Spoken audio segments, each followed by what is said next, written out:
Now, I'm going to begin my homily by an apology, because this will be one of the few times you hear this go for about 20 minutes. And I apologize for that. I'll make it up for you next week. Thus should one regard us as servants of Christ and stewards of the mysteries of God. Now it is of course required of stewards that they be found trustworthy. A steward is someone entrusted with something. A boss is entrusted with the care of his or her employees and the product they are producing. Parents have the responsibility to care for their children and their basic needs. As pastor, I am not only the steward of the mysteries of God, the sacraments, but I'm also entrusted with overseeing our treasures. And I see our treasure both as our ministries, but also our finances of the parish. If you picked up a bulletin this week, you will notice that the quarterly report through December has been published. This week, I take the opportunity, with the help of Marie McInerney, the chair of our Parish Finance Council, to give you an overview of this report. At this time, I hereby suspend my homily for a moment and invite Marie to go over the report with you.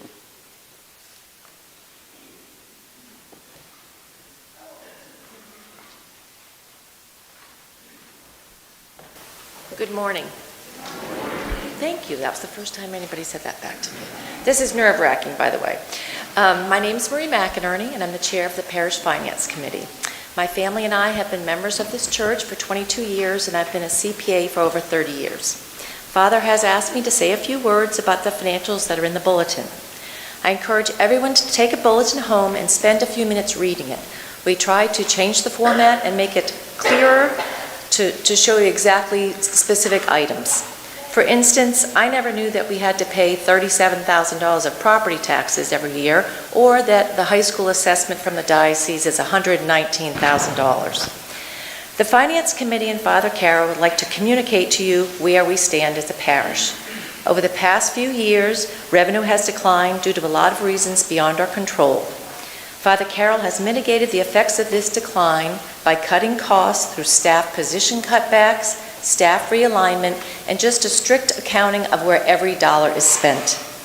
We have analyzed every expense item, and cutbacks have occurred. For instance, the utility expense is actually under budget because of the new energy-efficient lighting and the fact that we received a rebate for that work. We are halfway through the year, and it appears that we are heading toward another deficit. We are still looking at ways to save money, but are running out of possibilities. We would like to enlist your help in a number of ways. First, we would like everyone to read the information in the bulletin. Please contact any Finance Committee member, father, or call the parish office if you have any questions. We are a community, and we all need to know where we stand financially. The other Finance Committee members are Sean Hammond, Terry Mahoney, Joanna Saponaro, George Spatero, Anthony Spatero, Tony Shanko, and Deb Bailey. Father Carroll, Jim Cook, Kathleen Smith, and Terry Fenstermarker serve in an advisory capacity, but I know they'd be happy to answer any questions. Second, if you have friends or neighbors that might like to come to a social event or come to Mass, please encourage them to do so. We need your help to increase our community. Third, if you would start using the script program or increase your use of the script program, that does not cost you anything out of pocket, but the church benefits from the income. We can buy those gift cards at a discount, and we get to keep the 3 to 8% of the face value. If you own a business, please remember the script program for employee or business gifts. There are also tax credits from the state if you own a business that can be earmarked for nonprofit organizations. Kathleen Smith would be able to give you that information to see if your business qualifies, and we'd get the credit for the school.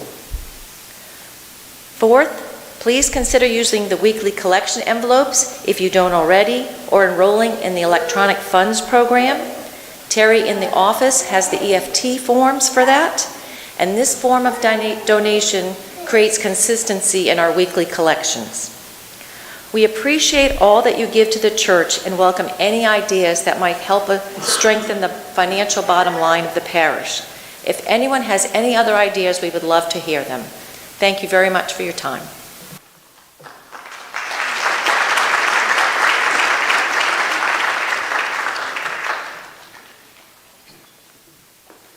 Thank you, Marie. You're becoming a pro. I thank her and especially all the members of our Parish Finance Council who serve me as a capacity to me as pastor. Your dedication, hard work, your thoughts and ideas are truly appreciated. While we have many parishioners who've been around here for many, many years, we have some that have only been recent parishioners. We as a parish, to give you a little history, are blessed because we have property. At the same time, we are challenged because we have property. Our property consists of parking lots. We have 2 parking lots. That's awesome for a city church, by the way. We also have the rectory, the old convent building, Brenner Hall, the apartments on Beaver Street, and also the lone apartment there on Princess Street by our grassy lot. So in essence, we have the big L. We go up to George Street there, and then we go over here to Princess Street. So we own a good bit of the block. In looking at the report, you'll see a spot for rentals under income, which is low. This is referring to our rental properties, which 3 of them were vacant for over a year and a half before they were just recently rented. Brief history for those who don't know. Monsignor Brenner, a man I know and respected, had a vision and with the help of others purchased the properties along Beaver and Princess there, thus giving the parish the basic control of the block.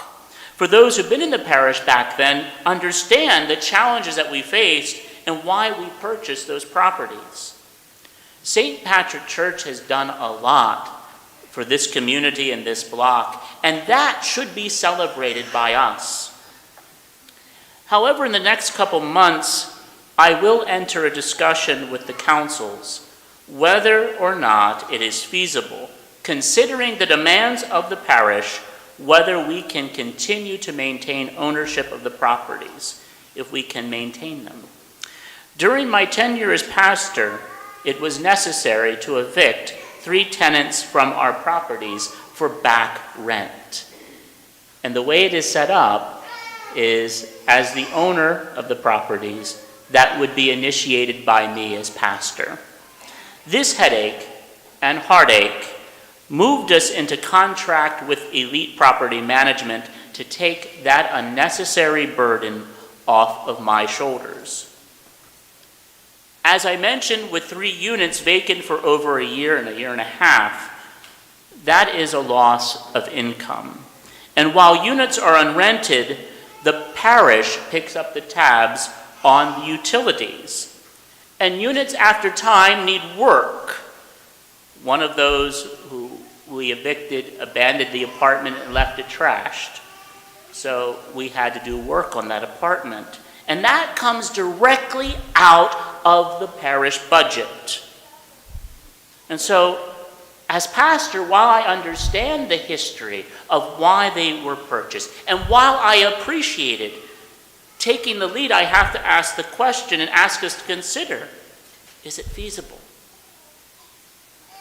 As pastor, my belief is that it's not our responsibility to control the block, but rather is our responsibility as a parish, as a family of faith, to transform the block and this city by our engagement and our participation in it. Another area, since coming to you in October 2013, our school has dropped in enrollment from 146 to 120. Brothers and sisters, that translates to a loss of revenue of around $80,000. The good news is that we started this year with 115 students, and we went up to 120. That's great news. But I'll be honest, I often hear people state their unwillingness to support our Catholic schools. Whether we choose or have made the decision not to send our children to Catholic school, it is our responsibility. It is the responsibility of the entire parish to invest in it. One of the things I've been blessed in my formation is to have the opportunity to spend years doing apostolic assignments, and many of them have been in schools. For one of those assignments, I was assigned in a school in West Philadelphia that was made up of only 10% Catholics.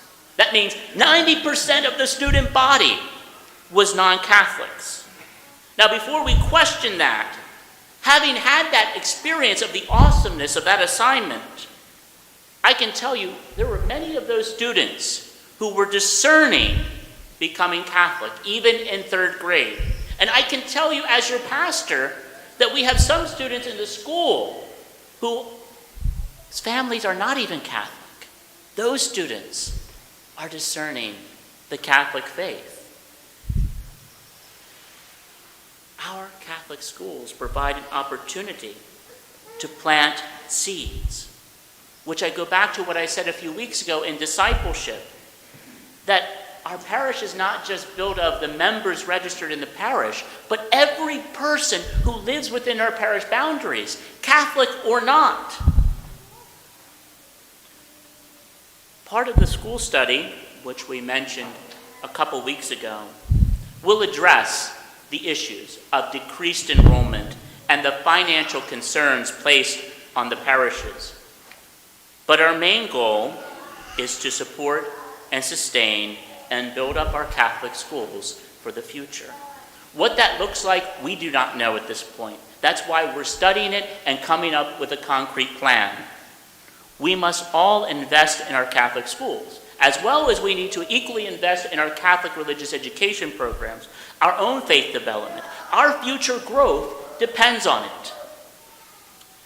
I just referenced that important word, investment. This brings me to the most important part of my message today, in which I'm going to make an important request on behalf of myself as pastor and our parish councils. Today, as you go home, I ask you to pray about your financial contributions to the church. Ask yourselves, am I giving enough to the church to support its mission? Am I giving it my all, or am I giving my leftovers to God? If you can, we ask you to consider increasing your offertory contributions. And as I mentioned, we have the Lenten appeal coming up. We have capital improvements that need to be done. There's a lot. The reason for this report is to show you what we're faced with, because it's about mission. Marie mentioned, I've had to make some difficult decisions to address the finances in the last couple of years. And some of the challenges we are faced with do affect our mission. And I believe our mission is found in our worship of God, our central reason for being here, our education, and our Christian service. St. Patrick Church, yes, has needs, and one of those is placed in the bulletin for a full-time maintenance person. The budget as it stands now cannot afford it, but it's necessary and it has to happen, and it's going to happen. Just yesterday we had all that rain, and the basement got flooded in locations. After the Mardi Gras party last night, I went down and I cleaned it up, preparing it for today. That's why we need a maintenance person. Without your financial contributions, without your generous response, our missionary outreach will be affected, and it will not be affected in a good way. For those who are unable to give financially more, I ask you most importantly today for your prayers. If you can give of your time, we can and we certainly will use it. Make use of the script program. Even if you can't afford to give more, most of us have to go shopping for groceries, whether we go to Giant, Weiss, or even Walmart. Make use of that program. Stop and write a check for the script cards in the back of church. Budget how much you spend and write a check in the back of church for that program. Now, I know we like to say, we'd like to use credit cards and debit cards, but the way that program is set up with some of the amounts that we get back, by the use of the credit card or debit card, that is canceled out. And so that's why we only go by check or cash for the script program. Now, with that being said, I've instructed Terry Fenstermacher to look at direct online giving to the website, where you can put your credit card in and set up a recurring payment. And even though people say they mistrust using the internet, more and more people are using their credit cards today. And the reason why they're using them is because they want points. And so they make use of that option. And having attended that course, actually what they say, parishes that use online giving, their revenue increases. And so I'm taking that to heart and instructing that be carried out. Also to use the EFTs. The EFTs is, the electronic fund transfer program. No matter what, if you're not here for a particular week, the money is still being contributed to the parish. And that's important, especially when we get to months like winter. Now, this winter we've been blessed, haven't we? We haven't had a lot of snow. But we remember what happened in January, not this past January, but January before. We lost an entire weekend. And let me tell you, to clean up from that snowstorm was $6,000. Just to clean up from that storm alone. And you know what we lost that week? We lost an offertory. And that again affects the mission. Not just the bills, but to pay the staff members, to pay the teachers. They're part of this mission. Now, luckily, the diocese won't let us go in the deficit. But that's an issue that we have to address. The diocese will still bail us out, good or bad. Every person in this church also has the responsibility to invite those who've been away from church back. They are needed.